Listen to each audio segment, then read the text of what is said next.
So my name is Steve Mantis, and you've already heard I'm with the Ontario Network of Injured Workers Groups and on the steering committee for our conference and moving forward. It's my pleasure today to facilitate the panel from the perspective of people with lived experience. And once again, we're trying to kind of think about the strategy that we put on the table, our draft strategy, and how does that work for people with lived experience? And of course, what we're doing in this room is happening 4 more times with different stakeholder groups over the next couple or 3 hours. So we've got a fair amount of time for discussion after the presentations. And we want to encourage you to be thinking about that, add your both experience and your questions when that time comes. And so maybe what I'll do is I'll start right away with our first panelist, which is Janet Patterson. Thanks, Steve. Hi, my name is Janet Patterson, and I am from Thunder Bay. It's interesting reading the platform. It really had me thinking a lot. I'm an injured worker. I broke my back at work when I was 27 years old, and that was kind of the start of things for me. A year later, I had a fusion done, and eventually I was able to get back to work again. I recall the doctor saying to me that I had the cleanest slices he had ever seen in a spine before, so apparently that has worked well. However, with that return to work came limitations, and I remember they said to me, you can't sit, you can't stand for any length of time. You can't bend, you can't twist, and you can't stretch. And I'm thinking, okay, so what exactly am I going to be doing? So at that time, I remember saying, I think I'm going to become a mattress tester, because I figured it would fit what my limitations were. But that was the start for me with thinking about being outside of the box. And for a lot of years, I've always had to do the modifications, a regular 9-to-5 job, 40 hours a week, just did not work for me.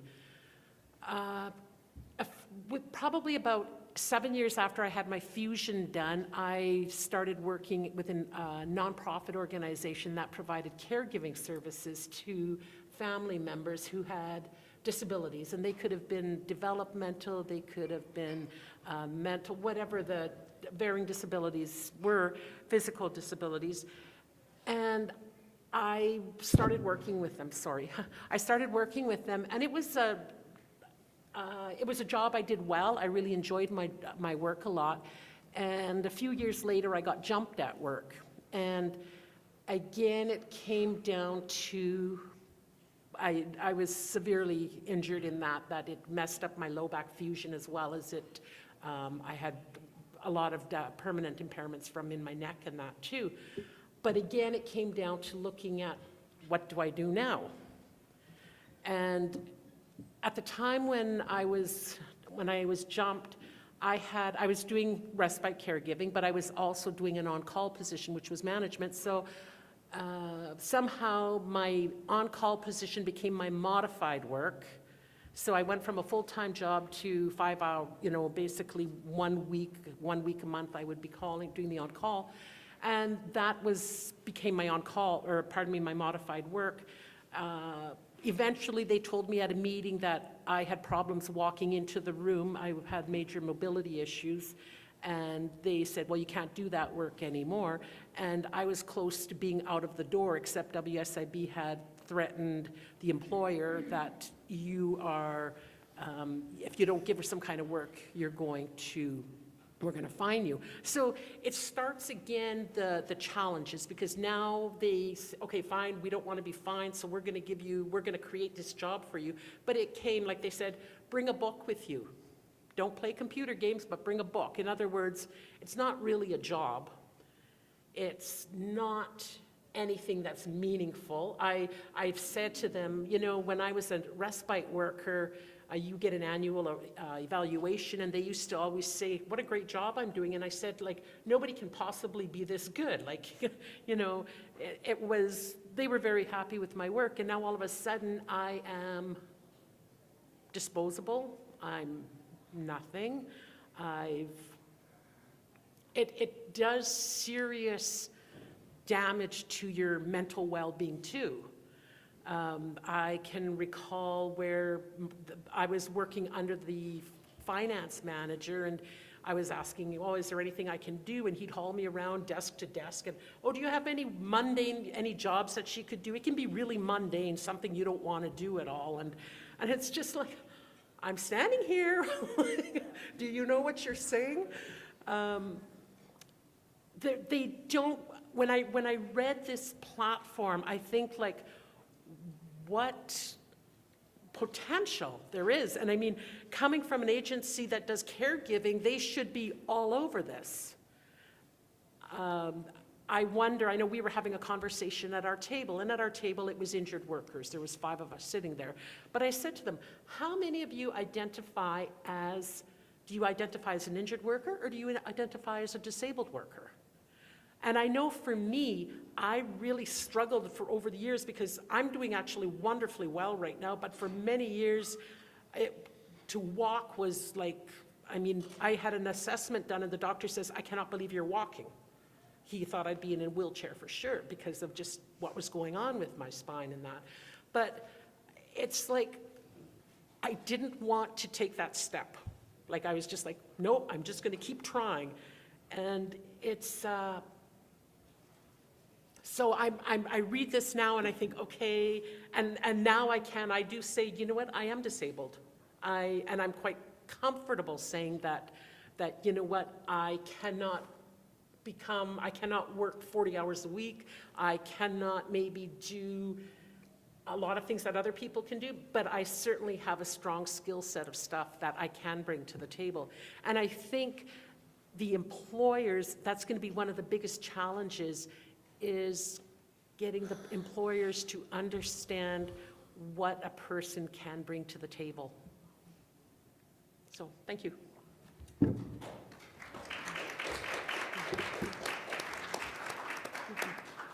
Thank you, Janet. And now we're going to go to the far end of the table, and Tim Rose, you're up, Tim. Yeah.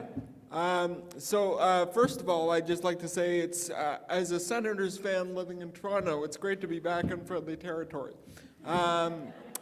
So it's great to be back in Ottawa.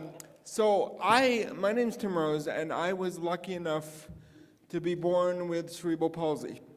So I have the use of 2 fingers on my left hand, full vocal range, and that's pretty much it. And I don't care how confident you are, but when you have 2 degrees and you get 78 no's or 78 non-calls, your confidence takes a bit of a hit. And if it hadn't been for the amazing support system I had around me, my wife, my mother, who's a former HR director, and when your mom's a former HR director, it's both a blessing and a curse when you're looking for work. But if it hadn't been for that support system, I don't know where I would be. But the light bulb moment for me happened when I realized that if no one else would see the asset that my disability presented, that I was just going to go out there and show them. So I started my own consulting business called Disability Positive Consulting. And the whole point of that business was to demonstrate the asset that is inherent in people's disabilities. If you think about all the words that are huge in business today, words like innovation, flexibility, thinking outside the box, all these characteristics that we are looking for in employees are all things that I have simply because of my disability. My disability is the root cause of everything that makes me a good employee. It's the work ethic, it's the ingenuity, It's the flexibility. It's the memorability, right? People remember me when I walk into a room. And when you're in sales, that can be a really good thing. I stick in people's heads. Sometimes you don't want to stick in people's heads, but when you do, it's a really good thing. So once that light bulb moment hit for me, and once I decided, okay, this is how I'm going to turn this around. This is how I'm going to turn these last 4 years of struggle and challenge and pain to make it worth it for me. And I did that. And since I've done that, my career has been on a fairly steep upward trajectory. I started by getting a job with a disability and employment agency, or an online employment platform, I should say, to build out their disability portfolio, using the experiences that I'd had to change the way that we think about disability employment. And then from there, I got offered an opportunity to move into the corporate sector. A senior executive with CIBC came to me and said, "What would it take for you to jump to our side?" And I said, "Not much." And I'm delighted to have made that move because I feel more like a change maker in the corporate sector than I ever did in the nonprofit or disability sectors. I feel more like a trailblazer in this sector, and it's because they have recognized that my disability brings a unique perspective and a unique lens to things that they don't have. So when we're thinking about this national strategy, what I'm thinking about is, A, how do we make sure the corporate sector is involved? But more importantly, B, how to make sure that we're innovative and that we're thinking about things in a new way. Because one word that's not in the draft strategy that I would love to see included more than once is innovation. Because this is where this all comes down to. We could have this conversation until we're blue in the face, but we've been having it for years. And frankly, the needle isn't moving fast enough. It is moving, but it's not moving fast enough. So how can we rethink, reframe, and readjust the way that disability is perceived in the working world? And in many ways, in my mind, it has to start with corporate and government. Those are the two big ones we need to overcome, because if they get in line and they start putting money in this, think of the power that that could show all the other small businesses out there. And so, one of the words that is used in the draft strategy is disability confident. And I would like to also use the word disability positive, because my disability is the asset that I bring to the table. I don't bring assets in spite of my disability. The disability itself is the asset. And so how can we capture that in the national strategy? And how can we focus on rethinking the way that disability is perceived so that someone like me with 2 degrees doesn't have to go through the 4 years that I went through? And I think I'll leave it there, but I would welcome any questions. Thank you.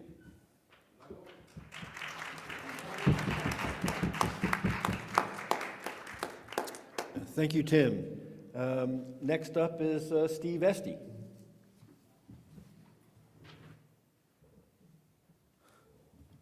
Is it turned on? Can you Yeah, hear me? you're good. Yeah, okay. I was hoping I was going to be last, Steve. I wasn't sure. We didn't get it sorted out in advance. Good afternoon, everyone. My name is Steve Esty. I'm with the Council of Canadians with Disabilities. And I have a tendency to speak too loud, people tell me. So if I'm too loud, just hold up your hand and I'll get away from the microphone, okay? I took a little bit of a different tack with this than my colleagues here on the panel. talking about lived experience. For folks who know me, for the last close to 20 years, much of my lived experience has been around my work in the Convention on the Rights of People with Disabilities, the UN Convention. So I wanted to take a moment or two to sort of situate this conference in that broader context, because I think it's helpful as we move forward with a national strategy to see how that connects. I mean, folks this morning in the plenary discussion were talking about the UN Convention, and to me, as someone who's involved with that, this conference and the work that you, Steve, and your colleagues are doing very much is an expression of the value of that convention. And I see this really as an excellent example of the way that the UN Convention can be applied across the disability world. So I wanted to try and highlight that for you and for others, because maybe there are people here that are working in other areas that might be able to take the kind of template that you guys have developed around employment and apply it to other rights and so on. So I'd say I've been involved with the UN Convention for a long time, and I'd just briefly say to you that the first meetings of the UN Convention for the drafting started in 2002, and we worked from 2002 to 2006 at the United Nations in New York to draft the convention. I was the advisor from civil society to the Canadian government during those times, so I've been involved with the convention for, I guess, 16 years now, which is a bloody long time when it comes out of my mouth like that. Maybe I need to do something else, I don't know. In any case, through that work, I become quite familiar with the processes around the convention and so on. The convention was adopted by the UN General Assembly on December 6th of 2007, I think, or December 7th of 2006, one or the other. And Canada signed a convention shortly thereafter, and we ratified the convention in March of 2010, which is a long time ago. But we ratified the convention, and that put in place a process around implementing and reporting on how we're doing with implementing. So it's that I want to speak a little bit about here today. In 2014, the Canadian government issued its first state report on the convention, and that kicked off a process with an experts committee in Geneva that led to back and forth between the experts committee and the government of Canada and civil society organizations. And very particularly, what happens is you have the government report that comes, and after that government report, the committee asks the government a series of questions. But the NGOs get involved with this at the point of the committee developing what the questions are. So when the government report comes out, basically what happens is the government talks about all the lovely things that it does in terms of it meeting its obligations with the UN Convention, and the committee asks questions about that. And we organized civil society to engage with the committee to say, these are the questions that you should be asking. So those questions get asked, and then the government provides a written response, and civil society can provide a written response as well. And that written response to the questions is what's called a shadow report or a parallel report. After the parallel report comes out, then the government provides another written report and travels to Geneva to meet with the committee to talk about their original report, the questions and the responses to questions. And then the committee issues a series of recommendations, or what's called concluding observations. Now, I know this is as boring as watching paint dry, so thank you very much for bearing with me. But I want to talk about a specific example of this, because I think that it helps and gets, I have 5 minutes left, or okay, all right, thank you. I think that it helps us as we're trying to develop a strategy here. So if you actually take the time to go and look at these reports And I, being the exciting kind of guy that I am, have done that. I've looked at these reports. I've in fact written some of them myself. So, if you look at this report in the area of employment, when the first Canadian government report came out that talked about employment, one of the things that they said, and I've written it down here, they talked about labor market development agreements. So the government report in 2014 said, through labor market agreements for persons with disabilities, LMAPDs, the Government of Canada allocates $22 million annually to provinces and territories to design and deliver programs to increase employment opportunities for persons with disabilities. That sounds great, $222 million, rock on. I wish I was a person with a disability in Canada, right? But there's more to the story than that, and that's what we're trying to get at. That's what this process back and forth with NGOs is about. So I said to you that once the government report comes out, then NGOs can suggest questions to the committee that the committee can ask the government. So we did that. We worked with organizations like CCRW to talk, and Steve, I remember you being involved with this as well, with injured workers. We talked about, this is what the government is saying, but what does that really mean for us as we're trying to move forward? So we proposed a question to the committee that said, the federal government provides millions of dollars in wage subsidies through a variety of federal and provincial agreements. Sorry, the bright lights are making it hard for me to read. Ask me any question, though. It's interrogation level in here. So the federal government provides millions of dollars in subsidies, yet many who work in the area argue that these subsidies are not effective in the longer term. So we suggested they ask that question, that the committee ask the question. That translated into a somewhat higher level thing from the committee, and they asked in paragraph 33 of the list of issues, please provide an update on further measures taken to increase levels of employment for persons with disabilities, including persons with intellectual and or psychosocial disabilities. Okay, so it's a pretty high level thing. But then the NGO round again has the opportunity to sort of tease that out a little bit. So in our shadow report, the response to the list of issues or questions from the government, we proposed and we wrote and said, Canada should work with all levels of government, unions and employers and civil society to create a harmonized approach to remove barriers to employment that are embedded in current laws, programs, and policies. So this is what we suggested to the committee. 2 minutes, okay, I'm almost there. We suggested this to the committee. The committee then, in turn, in its concluding observation, final recommendations, writes to the Government of Canada and said, the committee recommends that the state party adopt policies on employment for persons with disabilities, including Indigenous persons with disabilities, that guarantees access to employment, promotes work in an open, inclusive environment, and equal opportunities, gender equality, and provides reasonable accommodations for persons with disabilities. So again, it's a very high-level thing. But that concluding observation that comes from the committee then provides the impetus for mechanisms like this conference, for organizations, civil society groups to come together to say, how do we respond to that?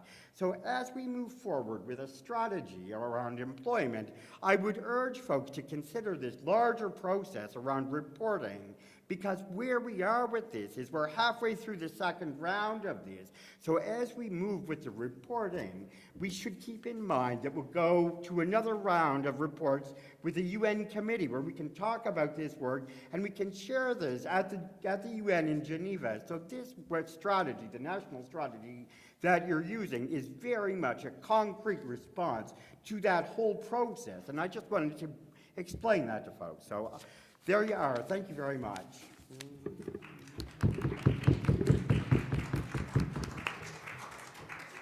Thank you, Steve. Now, the structure of all of our panels that are happening in the other rooms and upstairs, as well as the later, is that we include a researcher to help us think about how can we build in that measurement piece, that evaluation, and that leads to the accountability. Steve kind of talked a little bit about some of the political angles around that. So Dana House is here to help us on that research evaluation front.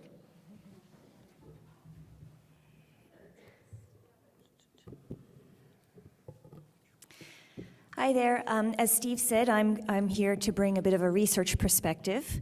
I'm a postdoctoral fellow with the Center for Research on Work Disability Policy, and I work at SafetyNet at Memorial University, which is a Center for Occupational Health and Safety Research. And when I was asked to speak to some of the more pertinent research findings around work disability, I naturally thought of my own research, and specifically my recently completed doctoral research, where I interviewed injured workers about their experiences with compensation claims, particularly those with problematic compensation claims.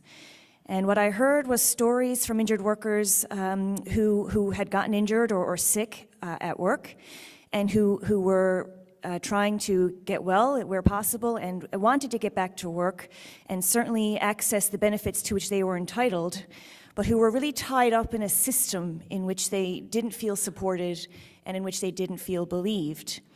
And what I saw was a sort of a moral response on their part, or a moral engagement in the compensation system, where they sort of saw it and understood compensation claiming in terms of justice and fairness and deservingness, which was in really stark contrast to the way the Compensation Board engaged with compensation claiming, which was more as a matter of bureaucracy and administration, and largely trying to cut lost time claims so as to keep their own expenses down. And what that research revealed for me is sort of the broader social forces that can really shape one's experience with not just the compensation system, but any sort of system where someone is trying to access supports. These broader forces such as neoliberal ideas around what a worker should look like. They are healthy and fit and forever engaged in efforts to remain that way, to be the most productive contributors to society. And as researchers, we question what are the ways we can change these sort of broadly shared ideas so that, for example, we can begin to conceive of disability as ability and see it from a more positive perspective. And the research also really highlighted the power of movements. And so the injured workers I spoke to in Ontario were largely part of the injured worker movement in that province, which Steve connected me to in many ways. And since having moved back to Newfoundland, where there really isn't a collective of injured workers, it's become very apparent to me the importance of collective action and the power of that, the movement and the coming together around a shared plan and strategy. And so as I was doing my doctoral research and now my postdoctoral research, I've been reading a lot of studies that basically document the impacts of work disability. So this is not going to surprise anyone, but those include a higher likelihood to suffer mental illness, oftentimes due to financial hardship, lack of social support and perceived loss of control. And certainly the research around return to work and compensation documents consequences for injured workers, which include worsening physical and mental health, strained and damaged relationships, chronic disability, and financial hardship and poverty. But there's also a body of literature that shows that the engagement of people with disabilities in work can promote recovery and rehabilitation or improved health outcomes, whatever they may look like. And that engagement in work can lower the risk of long-term incapacity, limits physical, mental, and social consequences. Certainly it promotes participation in society and improves well-being. So given the health and social, as well as economic impacts of work disability, some of which were mentioned over lunch, such as the untapped tax revenue and buying power of persons with disabilities who aren't employed, there's a mounting interest in studying and generating new policy and programming around work disability prevention and management. So a body of research, for example, has examined the predictors of employment for people with disabilities and has found that those who are more likely to be employed have a higher education, work in more professional occupations, which typically are those that have less physical labor or mobility involved. They typically have less severe disabilities, have participated in vocational rehabilitation, and have access to assistive technology. Similarly, research has identified the factors that can help persons with disabilities engage in work. And this research asked persons with disabilities themselves what helped them to get their jobs. And the factors they listed include strong self-advocacy and resilience, and within that they included knowledge and understanding of their workplace rights, as well as having a good grasp of the benefits and supports to which they're entitled and eligible for, as well as how those supports and benefits might be impacted once they begin earning an income. And they felt it was really important that that to engage in work, it's important to understand those things. Other factors include job-specific training, networking, having the relevant supports in place, and effective workplace accommodations. But on the other hand, the factors that have come up time and again in the research as roadblocks to employment for persons with disabilities include transportation-related challenges, difficulties with workplace accommodations, and discrimination, though it may be subtle, it's very much a factor, as well as stigma and the assumptions around what people with disabilities can and cannot do, and especially the fears that employers may have around the costs of accommodations or their ability to put them in place.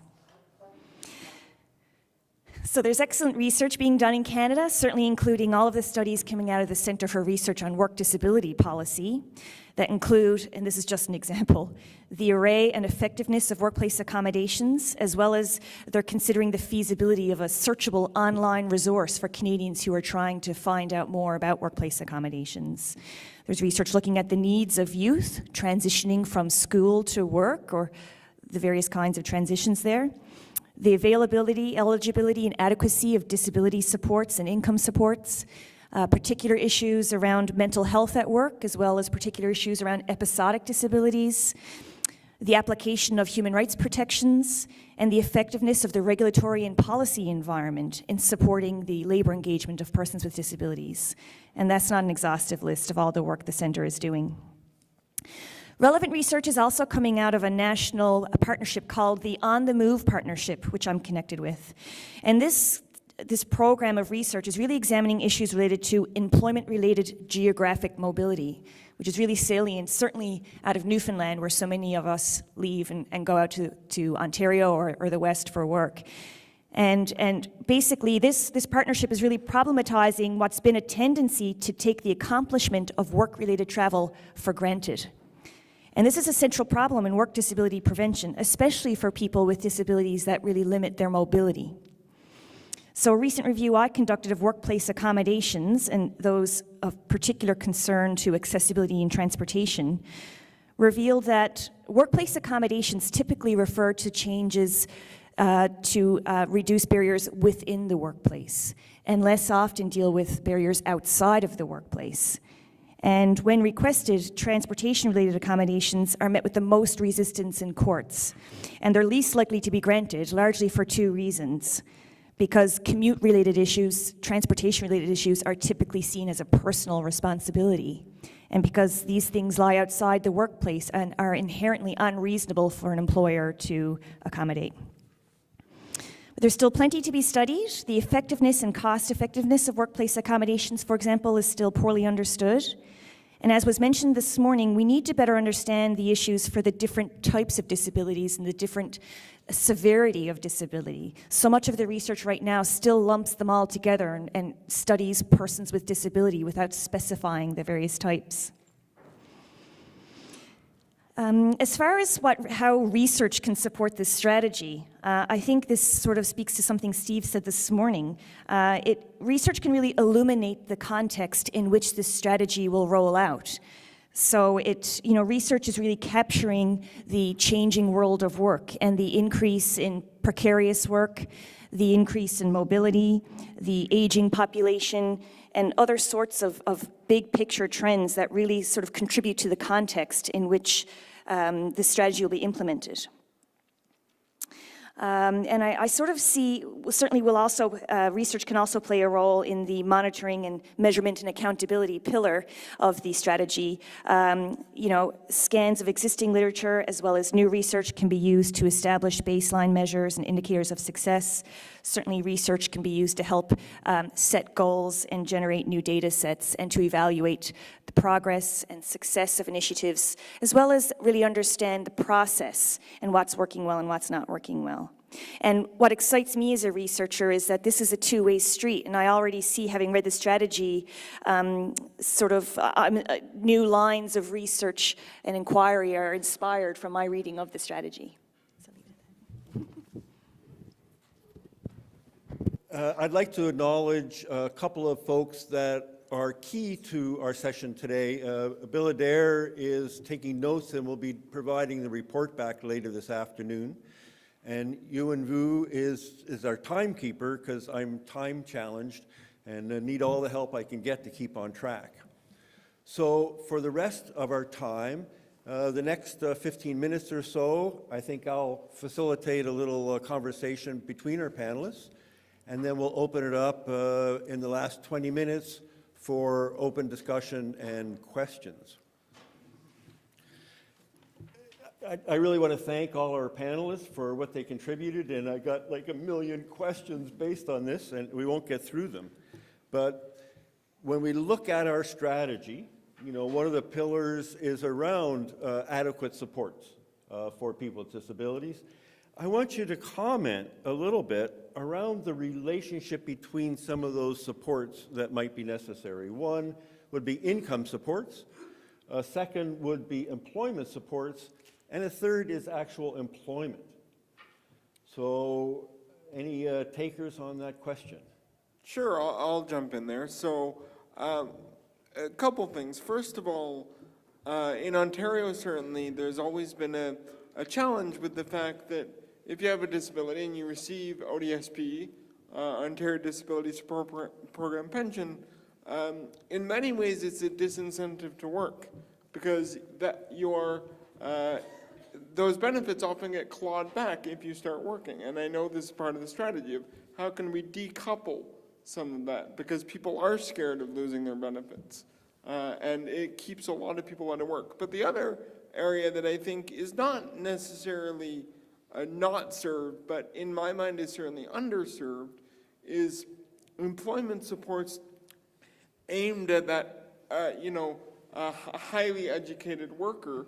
Because I know when I graduated with 2 master's degrees, I went to an employment service provider, and in the 3 months of working for them, they sent me 2 jobs. One was as a Starbucks barista, and the other one was a security guard at the aquarium. Now, I'm a really bad barista, and I'm an even worse security guard. It's just not gonna happen. And so what I realized in that is that there is a group of people with disabilities who are highly educated, highly motivated, highly willing to work, but there's not necessarily targeted supports aimed at that group. And I think this speaks to a lot of what Dana was speaking to, in that it all gets lumped together in one giant blob, and that blob isn't always very effective. Any other comments from the panelists? I would just add that it was mentioned this morning, I think, by Mandy, about the desire to have more control, whatever the support is, whether it's income support or employment support, the feeling of having more control around how that support is spent, whether it's money or some other form of support. And I know in Newfoundland, they're looking right now at introducing an individualized funding model, which seems to be very positively received among persons with disabilities, and allow them to sort of make better, more individualized choices around how that funding is spent. So more control. Thanks. It doesn't really relate to my talk, but as a late deafened person, the supports that I require are expensive, And, you know, that's an elephant in the room, you know, when you start talking about this. And as it happens, I mean, I lost my hearing about 15 years ago, and by that time I was working as a consultant, and I have done that really ever since. So I've worked mostly on my own at home, mediated by computers and things like that. And I occasionally venture out into public situations like this, you know, they let me out once in a while to talk to people and things. And when that happens, I get the person or the organization that's doing the conference to provide the accommodations and so on.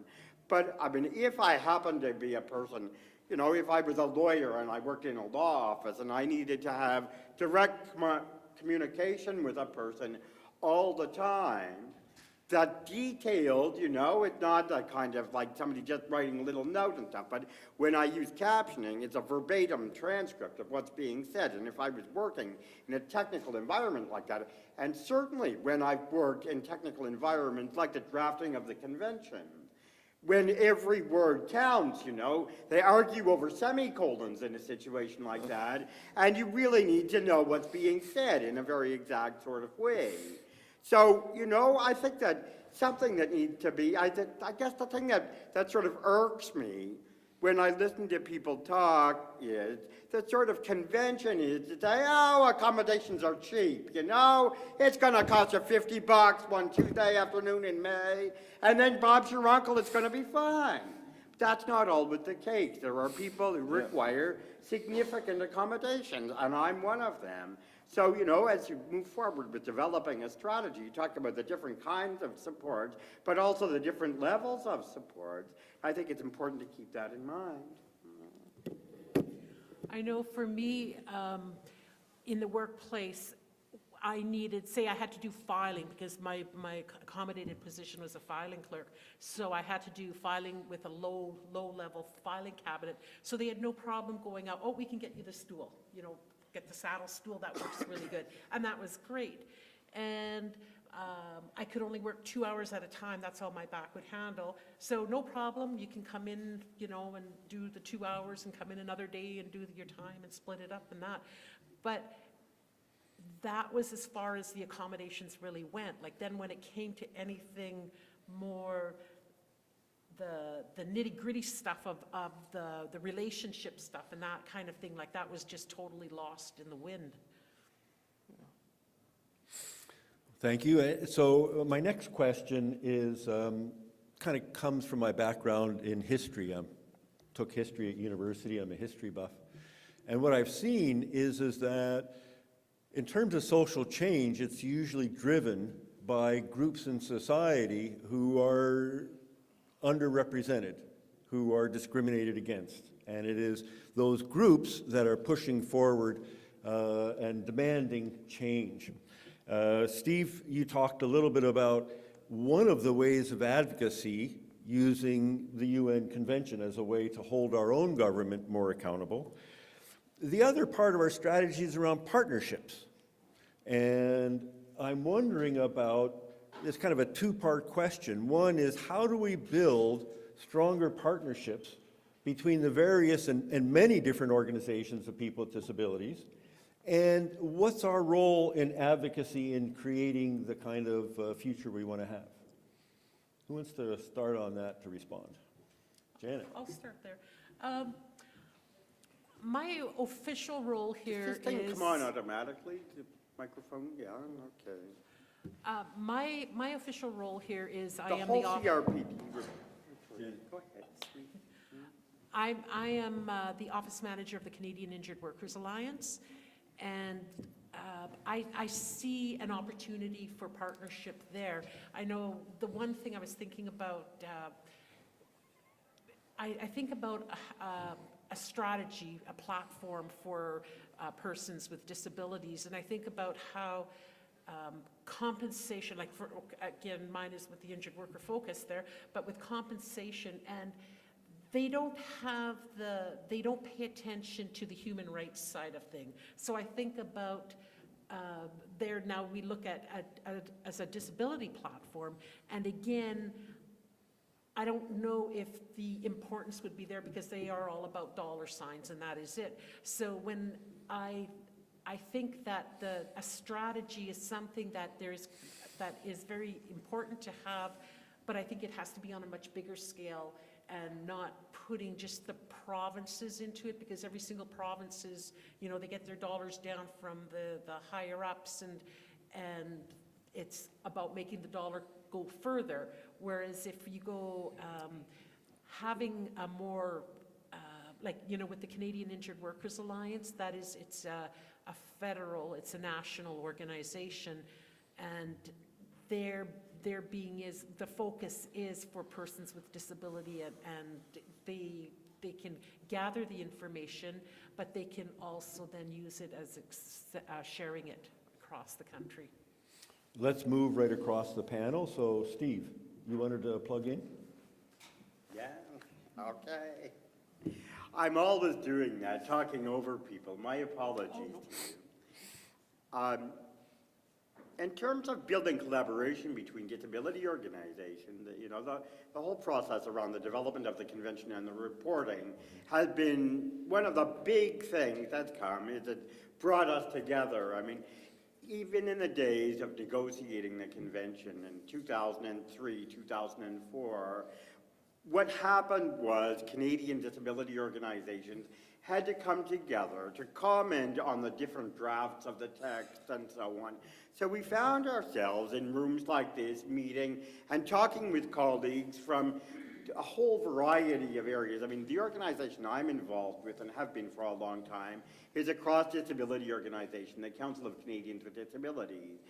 But through the work on the convention, we've come very close with organizations of injured workers, with people doing employment stuff, with organizations that work with deaf people, blind people, all of those kinds of things. Maureen talks about this process being one of getting in the boat and rowing in the same direction.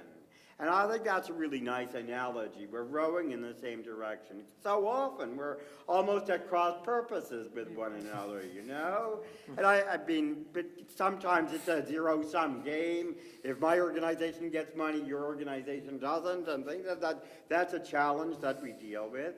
But when you have this common cause, then I think it really allows you the freedom to kind of come together, and from that, relationships work and partnerships work and things like that. Great example is yesterday here in Ottawa, there were two kinds of circles of disability organizations having different meetings. One was with the Canadian Centre on Disability Studies. We were talking about things related to the UN Convention in a sort of global way and reporting and so on. And then colleagues from People First and the Canadian Association of Community Living were having another conference down the road. Well, I talked with Krista Carr from CACL last night and said, next year when we do this, okay, if you guys want to talk about your thing, that's cool, and we'll talk about ours, but let's do it in the same place. Let's build some economies of scale. Let's celebrate together. Let's do that kind of thing. So these kinds of mechanisms provide for those opportunities. And I think the convention is a real good example of that. Yeah. Thank you. Dana? I love that metaphor, Steve, of rowing in boats sort of side by side toward the same destination, which is sort of what I was thinking as well around to build really strong partnerships.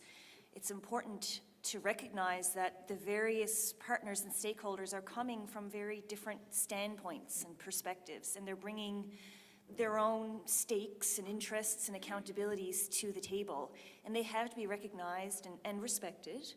And I think creating the safe space where they can all be sort of disclosed, if that's necessary, is it really important in order to be able to sort of figure out how can you row together toward that single destination with those things in mind. Tim?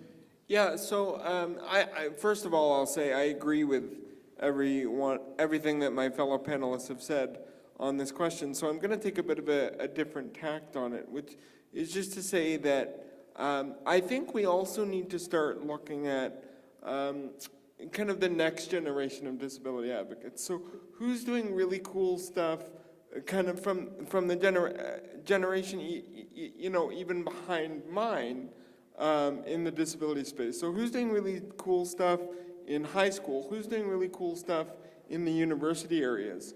Like from a student perspective, because that is the generation that are going to have this, like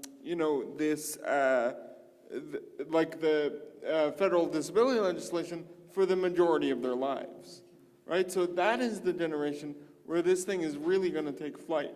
And the example I'll give, and if he knew I was giving this example, he would kind of smile wryly at me. Luke Anderson, who many of you might know as the founder of Stopgap. Stopgap is an organization that started in Toronto to provide brightly colored ramps for single-step businesses. And he goes and he gives these ramps to the businesses for free. They're made out of plywood. They're super visible. But like the work that Luke has done may not seem related to employment, but it absolutely is. Because now those businesses can hire someone with a mobility device. Right? Now those businesses have more awareness around disability. So let's look at partnerships that aren't your typical employment partnerships, both from this generation, but also, more importantly, I think the one behind us, because they're the ones that are going to have time to make this thing really sing. Thank you so much. Now, let me open it up to the rest of the room. Questions, comments, discussion points?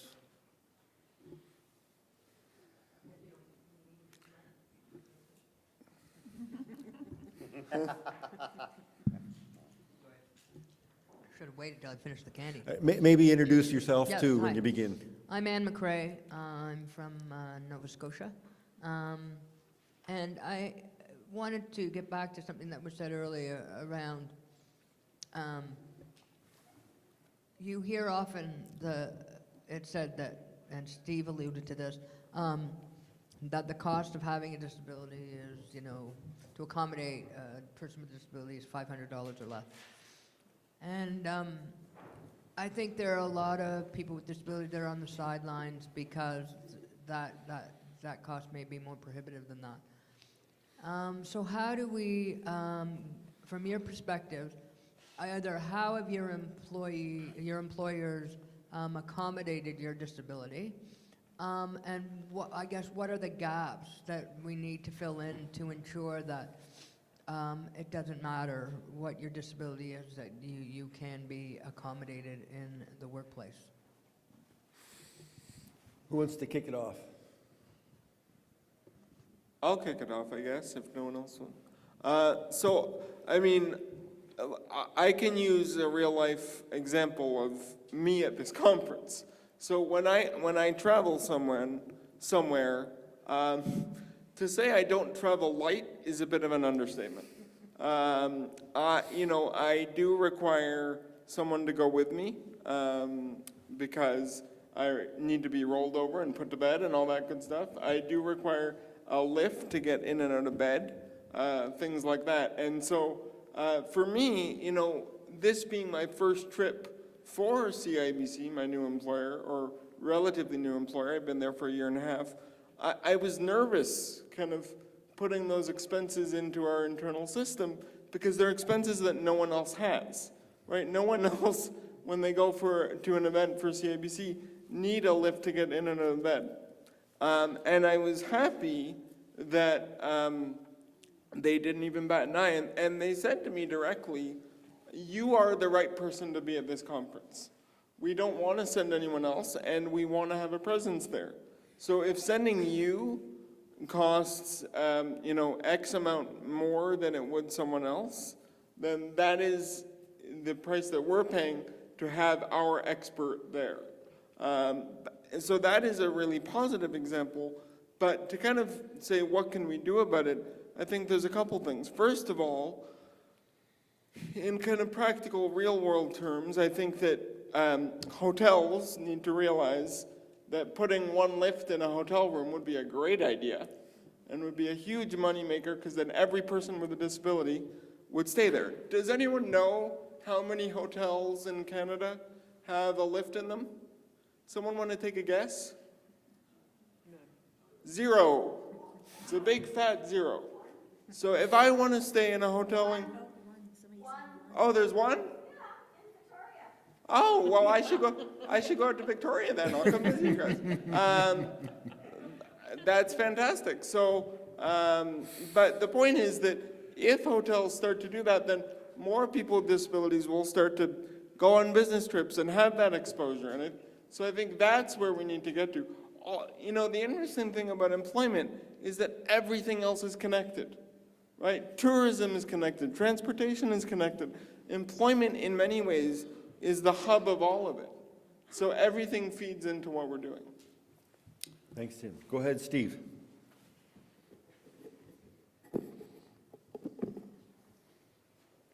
A lot of my work takes me to the United States. I have a lot of friends there, many of whom are women, and we talk about the situation they get themselves in when they decide to have kids. And in the States, you get maybe 90 days maternity leave, something like that. I talk to them about the situation in Canada where you get a year of parental leave and their mouth drops open. It just, I mean, it's totally unheard of. It's a cultural norm here. A generation ago, it wasn't a cultural norm here. It takes societal change. We need to move as a society, and we have proven with a year of parental leave that we can do that, and we can do that without going bankrupt as a country. And when you talk about this now, where people say, well, I mean, it just is, right? Well, why isn't it just is for you and for me? That's where we need to get to, and I think it's long and it's slow, but that's the way that we need to move. So, you know, I'm glad you asked the question, Ann, and why I put it on the table too, because I think that we just need to get to a point where we understand that being disabled is as normal as anything else. And I don't know about you guys, but sometimes I get fed up with the whole differently abled business and the different this and all of that kind of stuff. And you were talking about the next generation of people, Tim, and it got me thinking about the whole idea around that you see emerging with the younger generation of disability activists around disability pride. And I think this is where we need to be going. You know, we need to be proud of the fact that you're a guy with CP, and that I'm a guy who's deaf. It's not something to be ashamed of. It's not something to hide under the table. It's just a simple, normal part of everyday life. And when we get to that, when being deaf is a simple, normal part of everyday life, then it no longer becomes an issue to have interpreters or to have captioning. That's where we need to be going, I think. Other questions? Oh, I'm seeing John Ray in the back. Microphone coming your way.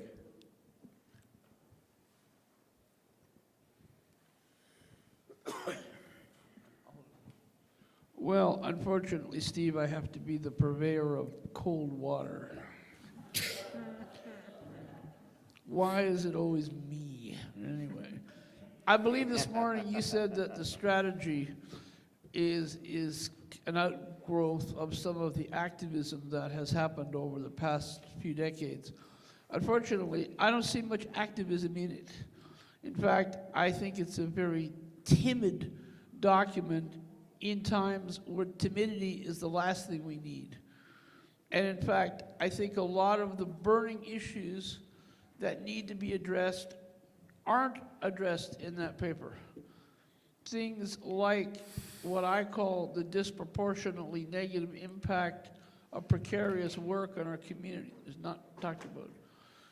The disproportionate negative effects of some of the new technology. When some businesses buy new technology they know is inaccessible. They know it is when they buy it. Things like, my list goes on. And the two most important ones I'm saving for my time tonight. I find that a lot of what's needed in that strategy, Steve, what's there, there's lots of interesting stuff in it, but I think a lot of it focuses on tinkering with what's been happening and not the kind of innovation that Tim suggests we need, or dealing with the burning issues that I suggest are largely absent from that document. And so I'm disappointed by it. Thank you. And your comments are really important. Your thoughts, your experiences, your feelings about the strategy, don't hold back. Give us a blast. John, I'll just say really quickly, it's Tim here in response to your comment, and thank you very much for being, open and honest and being able to be that upfront with your thoughts. I think it's great. If we all agreed on it, it wouldn't need to be done, right? I think that there's so much, and I agree with you. This is a draft document, and there's so much that needs to happen from everyone in this room, everyone at this conference, everyone in this city, everyone in this province, everyone in this country, that needs to happen to get it to that next place. And I think the word that you used that I really appreciated there was timid. For too long, a lot of people with disabilities have been timid and have been really cautious in the way we ask for stuff because we don't want to rock the boat. Well, when you put my 600-pound wheelchair in a boat, it's going to rock. So I just accepted that a long time ago. And so I really appreciate your honesty and the honesty of your comment. And, let's push it that extra mile. Any other comments from the panelists? I just wanted to say one thing to that listening. I kick myself because I had applied for a job as an executive assistant with that employer, and I didn't get it. And I went to the human resources manager afterwards, and I says, well, can you tell me, what were my strengths and what were my weaknesses? And she replied, oh, no, you were great, but we don't have to hire you, And I think now listening to you, it's like, why the hell didn't I just go say, what do you mean you didn't have to hire me? If I was qualified, why would you not do that? Give it to an employee who's been 24 years with you guys, who knows your organization. So you're absolutely right. Yeah. You know what? We need to stand up and just say, I know I'm going back to my employer and I'm going to say to them that I'm going to deliver them this draft strategy and I'm going to tell them where I've been, and it's time. They need to get with it. Yes! Wait, I'm not supposed to be an advocate now. I think we have time for another question. Up here. Oh, I see two. Good.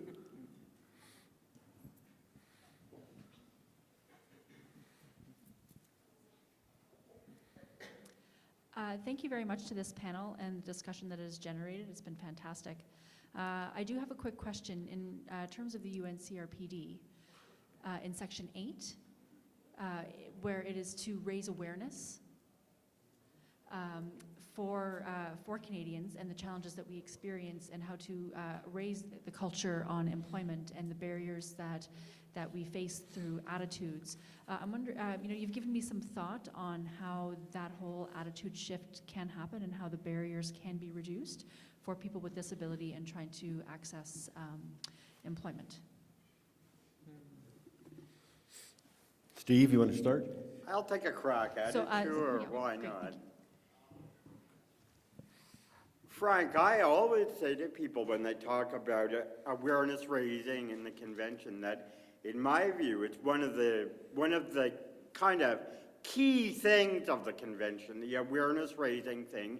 And it goes back to what I was saying to Tim a moment ago about the younger generation coming up and disability pride and things like that. It's a matter of shifting the way that we see disability. And the awareness raising they talk about in the convention, first of all, they talk about raising awareness, rather, of the convention itself. But they also talk about raising awareness of the importance of equality and non-discrimination in terms of people with disabilities. And I've been disappointed because I've thought to myself that awareness raising would be a really great potential way to engage particularly the private sector around the convention. They spend so much money in advertising and things like that. What if we were to take some of that and start to do advertising to talk about positive things around disability and disability accommodation and employing people with disabilities and that kind of thing? So I think it's a great idea and it's a great opportunity. It's one that really hasn't been taken up yet, but maybe now CIBC at least will start. We most certainly will and have. And I'll just add really quickly, one of the things that I've always struggled with, and just being perfectly honest, is that disability is not often, it's often a very angry space. And we absolutely have a right to be angry, and we have a right to fight, obviously, and to be loud. But it also, to engage the people who've never thought about disability before, it also needs to be a fun space, right? If you go to the LGBTQ Pride Parade, it's a fun event. It is certainly about advocacy, but it's not only about advocacy. And it's fun, and it's a celebration, and it's a party. And as Stephen was saying, with the Disability Pride Parade, we need to make it fun enough for people to want to listen and come out just for the heck of it, and the awareness will seep into them. I'm going to jump in too, because when I first lost my arm and I'm wearing my prosthetic limb, the group that would right away look and ask me questions was young kids. Everybody else was nervous and they didn't want to embarrass me or embarrass themselves, but the kids would go, oh, let me see that. And so I said, okay, part of my role is to be there and say, yeah, sure, here, look, this is how it works. Right. And by the end of it, they're kind of going, wow, I wish I could have one of those.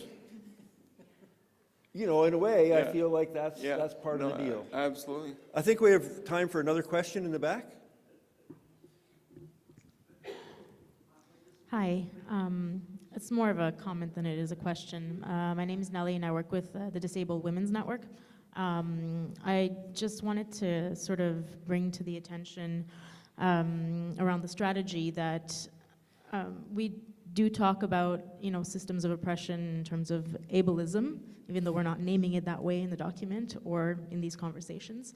But when we're talking about populations that we're working with at the Disabled Women's Network, which is women, we're also thinking about not only having the discrimination of ableism, but also sexism, racism, and all these other systems that come and affect how people can gain employment.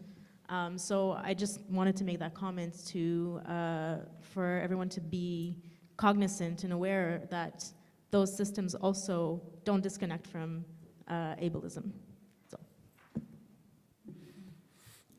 I'm going to see if any of the panelists want to comment on that too. I feel like the discourse, the language that we use that describes us, or sometimes we describe ourselves, has hidden meanings. And, here I got Tim who's kind of going, I've been lucky, to have a disability. And we were at a session earlier with CRWDP in November in Ontario, in Toronto, and we had an Aboriginal woman come who had a disability and said, in our community, we're seen as teachers because we can see things in a different way that benefits all of the community. So thinking outside the box, any thoughts, comments from the panelists? Just a really quick one. I would absolutely agree with you that intersectionality is critical, right? And no one with a disability exists in a vacuum. I am a proud disabled man, but I'm also a man. I'm also, of a certain socioeconomic status, and so all of that plays into who I am.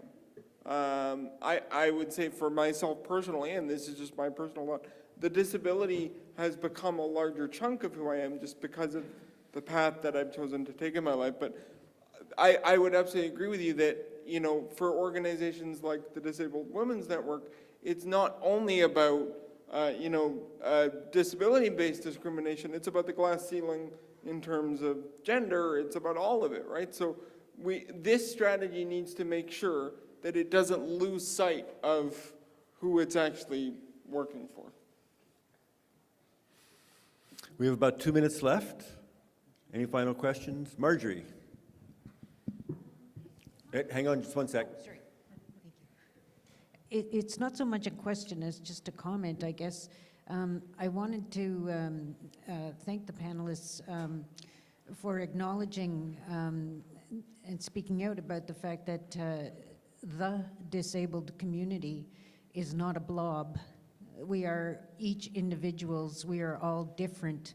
We have our similarities, but we are just as diverse as the so-called non-disabled community.